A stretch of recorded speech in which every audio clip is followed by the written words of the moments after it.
আজি দেখোন মেট্ৰিকৰ ৰিজাল্ট দিব। অলপ খবৰ চবৰ লওঁ মোৰ আণ্টিৰ ল'ৰাটো ফাৰ্ষ্ট ডিভিজন নে ছেকেণ্ড ডিভিজনত পাছ কৰিছে। ফোনটো নতুলি কিয়?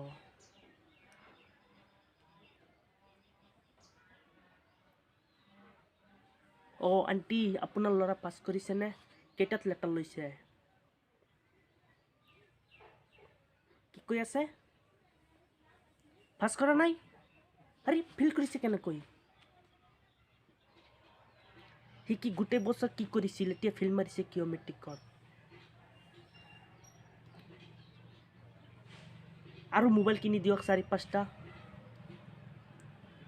এটা মোবাইল কিনি দিছে, গোটেই দিন গেম খেলি থাকে, সি পাছ কৰিব কেনেকৈ মেট্ৰিকত? গোটেই দিন মোবাইলত গেম খেলি থাকে।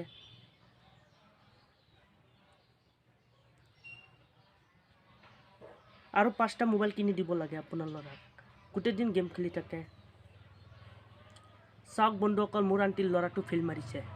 কিয় ফেইল মাৰিছে? তাৰ হাতত গোটেই দিন মোবাইল দি থাকে, দি থৈ দিয়ে। আৰু সেই মোবাইলৰ গেম খেলি লিখা পঢ়াৰ পৰা যিসকলে মেট্ৰিক দিব সিসকলৰ হাতত মোবাইল ফোন নিদিব।